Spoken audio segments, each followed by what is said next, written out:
Hello there, my dear wanderer. Welcome to my humble campfire. I am Ophelia, your guide through the unknown. Tonight, we will read 2 real stories of creep events that happened during hikes in the middle of the woods. But beware, once you step into this world, there's no turning back. If you enjoy our midnight stories, don't forget to like and subscribe to join our coven of curious wanderers. Now, let us begin.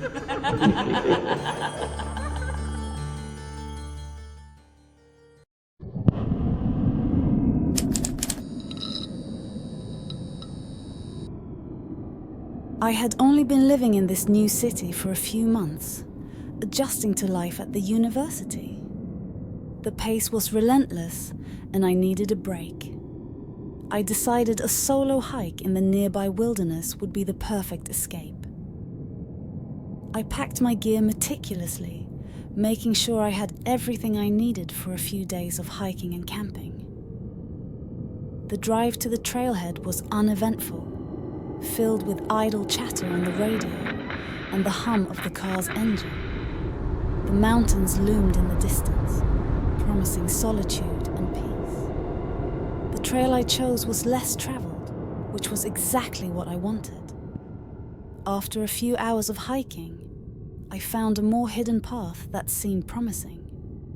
It was narrow and overgrown, clearly not used often, and led me deeper into the forest, away from the main trail. The dense canopy overhead filtered the sunlight, casting dappled shadows on the ground. The air was cooler here, and the sounds of the forest were more pronounced. The rustling of leaves, the distant call of birds and monkeys. I eventually came across a secluded spot that was perfect for setting up my tent. It was quiet, surrounded by tall trees and thick underbrush, and felt like my own little sanctuary. I took my time pitching the tent, making sure it was secure and comfortable. Once my tent was up, I decided to explore further and see the sunset from a nearby peak I had spotted on the map. The walk to the peak was invigorating.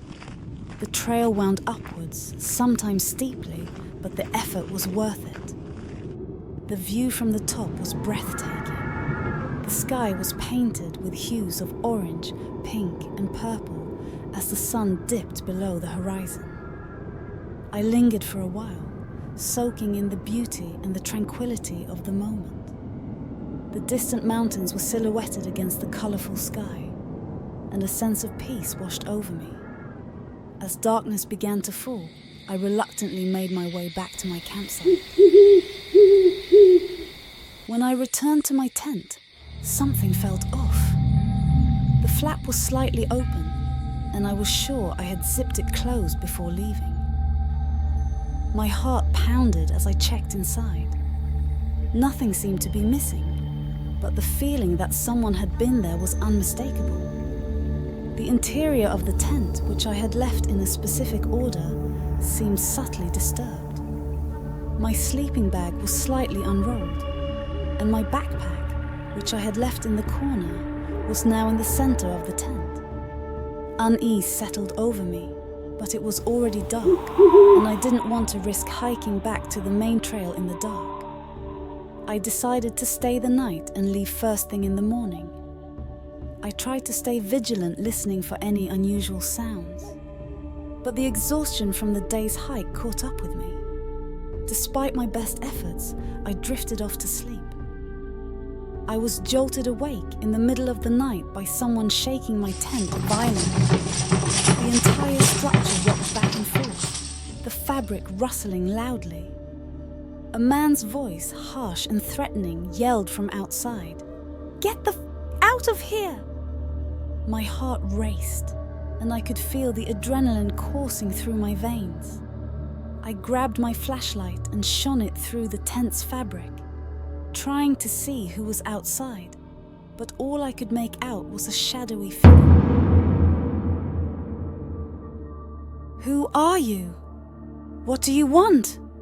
I shouted back, my voice trembling. My mind raced with thoughts of who this person could be and why they were so angry. "Just get out and leave now. "You have 5 minutes or I will make you," the man demanded again, the aggression in his voice sending chills down my spine. The sound of his voice was raw and filled with an urgency that was terrifying. I didn't need any more convincing. I quickly gathered my things, barely bothering to pack them properly. My hands shook as I tried to shove my sleeping bag and gear into my backpack. As I scrambled out of the tent, the cold night air hit my face. The forest was pitch black, the only light coming from my flashlight. The man was gone, but the fear lingered, a palpable presence. I didn't waste any time. I dismantled the tent and started carrying it without packing it properly. I grabbed my backpack and started making my way back to the main trail, using my flashlight to guide me through the dark forest. Every rustle in the bushes and snap of a twig put me on edge. I walked for what felt like hours, every shadow and sound amplified by my fear. My breaths were shallow and rapid, and my heart felt like it was pounding in my ears. Finally, I reached the main trail and kept going until I was back in my car. I threw my gear into the back seat and drove away a few miles, with my hands shaking on the steering wheel. The headlights cut through the darkness, revealing the road ahead.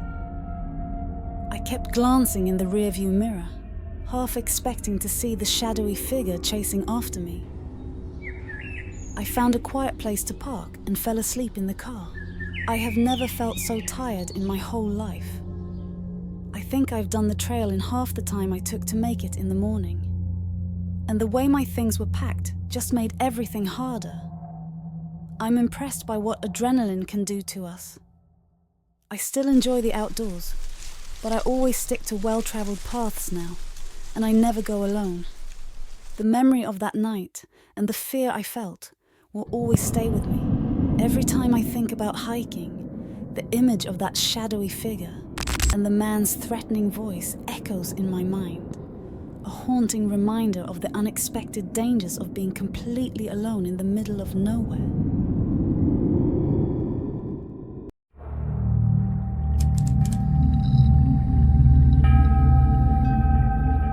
I'm a huge hiking enthusiast. My best friend Marcus shares this passion, and we often explore new trails together. Our most recent adventure took us to a remote national park, known for its labyrinthine tracks and isolation. It promised the solitude we craved, away from the bustle of everyday life.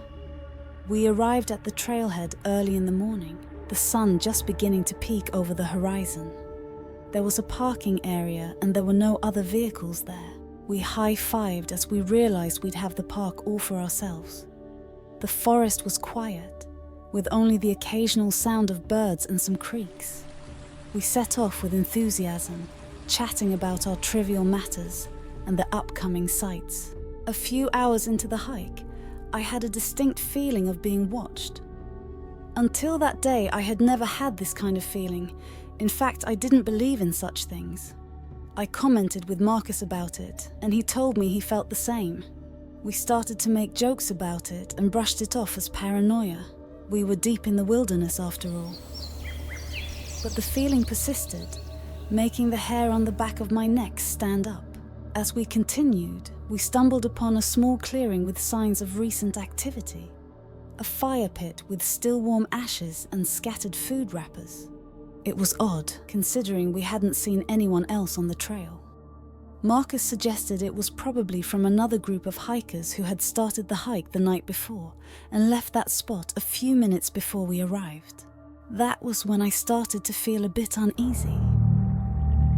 We decided to take a break and eat our lunch, to rest and let the possible hikers in front of us get some distance. We really didn't want to interact with anybody else.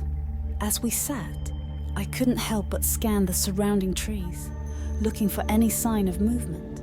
The forest was silent except for the occasional rustling of leaves. We took our time with our meal and got back on the trail, eager to get to the waterfall we were heading to. We found it and it was wonderful. We took a bath on the river and enjoyed the crystalline and refreshing water for a few hours. Then we kept going. The plan was to cross the park, then get a bus at night on the other side to take us back to the parking lot to get my car. Later in the afternoon, we found another unsettling sign. A small makeshift campsite was set up just off the trail. We approached cautiously, and my heart nearly stopped when I saw what was inside the tent. Photographs, but not just any photograph. They were of Marcus and me, taken from a distance. In some, we were clearly visible, our expressions relaxed and unaware. Panic set in. Someone had been following us, watching us, and documenting our every move. We decided to turn back and head to our car, but as we retraced our steps, the trail seemed different. The markers we left on the bifurcations were gone, and the path seemed to twist in ways it hadn't before. Dusk settled in, and the forest grew darker. Every snap of a twig, every rustle of leaves made us jump. We moved as quickly and quietly as we could, but the feeling of being stalked was now overwhelming. Suddenly, Marcus stopped and pointed to the ground. There, in the dirt, were fresh footprints, larger than ours, and leading in the same direction we were heading. We quickened our pace, adrenaline pumping through our veins. As night fell, we finally reached a familiar landmark, a large ancient oak tree we had passed earlier. But instead of relief, we were met with terror. Behind the tree, partially obscured by the shadows, stood a figure. It was a very tall man holding a camera, the lens reflecting in the moonlight. "Who are you? What do you want?" Marcus shouted, his voice trembling with fear while he tried to look tough. Another figure came out of the tree. The first man stepped closer, and I could see a twisted smile on their face. "You've made this too easy," he said. His voice was a low, menacing whisper. They seemed to know exactly what they were doing. Without thinking, we turned and ran, our only thought being to escape. The figure gave chase, and I could hear their footsteps pounding behind us. My lungs burned, and my legs felt like they would give out at any moment. We ran like crazy in the middle of the woods at night. I hurt my feet more than once by stepping in a bad position, but the pain didn't slow me down. We burst through the trees and onto a gravel road. In the distance, the lights of a ranger station flickered. Summoning the last of our strength, we sprinted towards safety. The ranger station door flew open as we neared, and a ranger stepped out, shining a flashlight in our direction. Hey!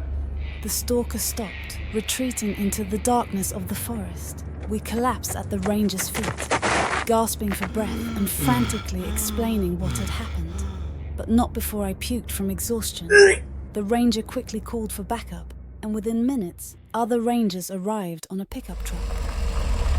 They searched the area, but found no trace of the stalker, just the eerie remnants of their campsite and the photographs. They also find photos of other people in a bag.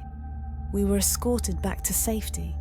The authorities took our testimony and launched an investigation, but as far as I know, the stalker was never found.